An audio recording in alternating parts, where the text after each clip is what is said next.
For one reason alone, shy little Carlos regretted his family moving to the tiny town of Miami, Arizona. The reason was the kid next door. The boy's name was Bobby.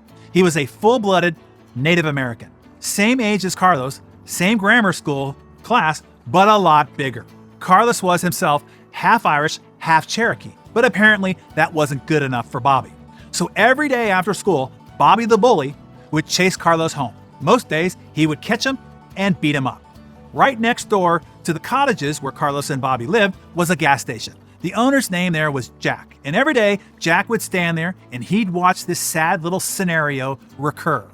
The bully chasing the smaller boy, then catching him, and then pounding him day after day. Jack may have known that Carlos's father was an alcoholic, and that he was mostly oblivious to his son's problems. So one day, Jack decided it was time for him to butt in. He went to Carlos's mother and he told her, "Please stay in the house today and do not interfere." And she agreed. And sure enough, right on schedule, little Carlos came running past the gas station towards his house. Bobby the bully was not yet in sight. Jack, the gas station man, stopped Carlos and he said, "I'd like to have a word with you." Politely but urgently, the little boy explained that he must not stop now. He had to go straight away because Bobby was chasing him and he would be here any minute. Jack said, "You're not going anywhere. You're going to stand up for yourself and fight this boy right now." "But Bobby is too big," Carlos pleaded. Jack wouldn't listen. He says, "You're not going to run away anymore."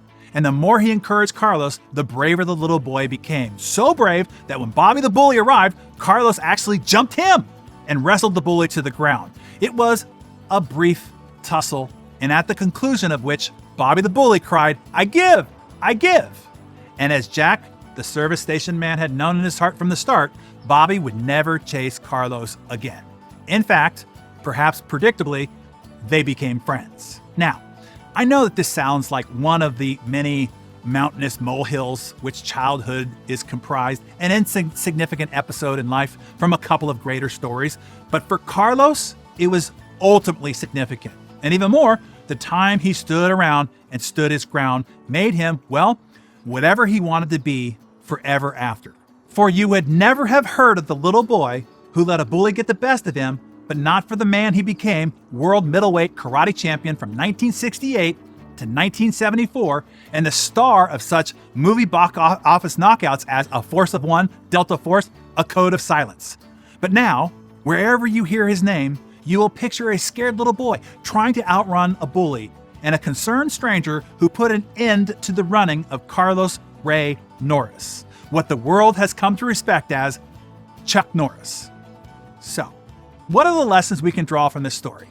I think several. Number one, confront your fears. Carlos's transformation began when he faced his bully. Success and achievement often requires confronting what scares us the most. So claim today as the day that you stop running. Stand your ground, face your demons, and fight. Number two, external intervention can be a catalyst. Jack, the gas station owner, played a pivotal role in Carlos's life. Sometimes an outside perspective or intervention can provide the necessary push to overcome obstacles. That is what I aim to do here each and every morning. And I hope that you aim to do it as well by sharing these Darren Daily episodes with those you want to encourage and push. And number three, your past does not define your future. Carlos's journey from a bullied child to a world-renowned martial artist and best-selling actor shows that your past does not dictate your future if you take decisive action. Is there a time when you finally had it and you chose to stand up for yourself? It doesn't have to be physical, fighting something out there. It could be internal, something you fought inside. We'd love to hear it. Make some notes in your Darren Daily journal and then share that with us in the comments below. And be sure that you share today's Darren Daily with those that you want to encourage as well.